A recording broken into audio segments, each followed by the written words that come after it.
Baik, minta maaf jika mukadimah yang kita sebut itu agak kurang jelas, tapi kalau tuan-tuan nak tengok video ini, tuan-tuan boleh pergi dekat YouTube, tulis kalimah Allah dan dash, kemudian type Azumuddin pada tahun 2009.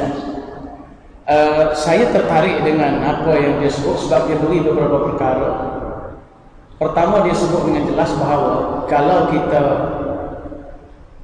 nak bincang perkara ini, kita perlu ambil pengetahuan bahawa benda ini ada perbezaan pendapat di kalangan ulama muktabar. Maknanya ada ulama yang berpendapat boleh dan ada ulama yang berpendapat tidak boleh, yang lebih muktabar dari kita. Itu satu.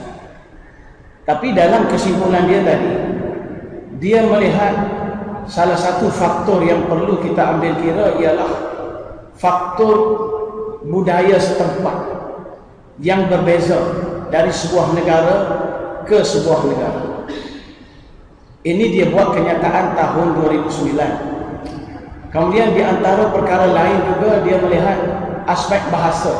Kalau nak dibahas isu ini dari sudut bahasa, benda ini tidak akan bawa ke mana.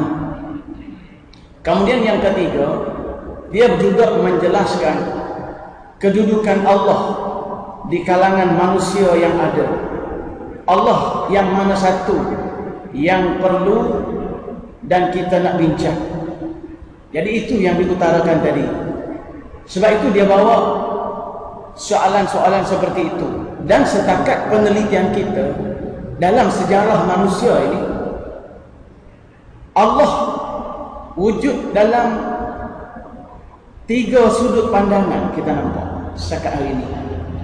Di kalangan orang Islam, Allah yang dilihat dari sudut As-Samadiyah, Al-Ahadiyah yang kita kebincang dalam Qul Huwallahu Ahad. Dan Allah yang inilah yang boleh menyelamatkan akidah. Jadi sebab itu perbincangan kita, tuan-tuan, bukan kita nak menghukum siapa salah, siapa benar, bukan. Kita akan telusuri pendapat-pendapat yang ada dari sudut yang boleh menyelamatkan manusia daripada tersalah akidahnya dan membawa dia mati dalam keadaan syirik kepada Allah Subhanahu Wa Taala. Jadi sebab itu saya melihat lebih bermanfaat jika kita mengambil sudut As-Samadiyah dan Al-Ahadiyah sebagai matlamat perbincangan ataupun landasan perbincangan. Karena itu sedikit sebanyak boleh memberi penjelasan kepada kekeliruan atau persoalan-persoalan atau tanda tanya yang mungkin berlaku dalam diri kita selama ini. Karena ialah, tuan-tuan sekalian, pendapat kadang-kadang dia dibuat kesimpulan daripada maklumat yang tidak sempurna. Dan siapa boleh mendakwa dia mendapat maklumat yang betul-betul sempurna? Itu keadaannya. Jadi kadang-kadang menimbulkan pertanyaan. Baik, itu yang pertama. Yang kedua, Allah dari sudut yang kedua ialah Allah yang ada pada pandangan orang-orang musyrikin. Mereka ini juga beriman dan percaya kepada Allah yang kita percaya.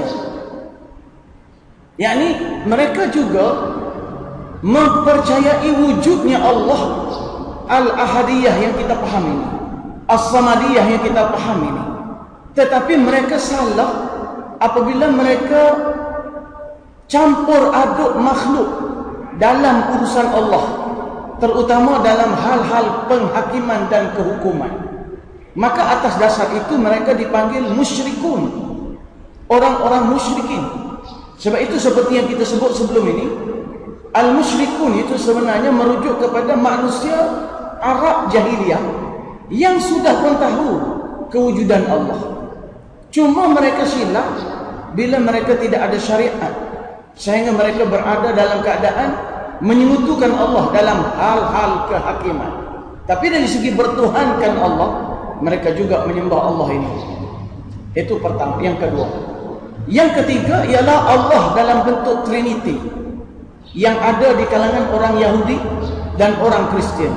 Sehingga yang berhormat Tayyib Azhamuddin tadi menyebut ayat wa qalatil yahudu Uzair ibn Allah wa qalatin nasara Masih ibn Allah. Ayat itu disebut sebagai contoh menggambarkan satu lagi pemahaman tentang Allah dalam bentuk Allah itu 3 in 1. Apabila Allah itu ada anak, bermakna Allah itu ada isteri, bermakna Allah itu berkeluarga. Jadi itulah yang kita lihat setakat hari ini, Allah yang ada dalam pemikiran mereka yang percaya kepada Allah. Tapi satu angle lain, ada satu lagi manusia yang langsung tidak menerima kewujudan Allah. Yang ini kita panggil etis. Yang ini kita tak bincang, tuan-tuan.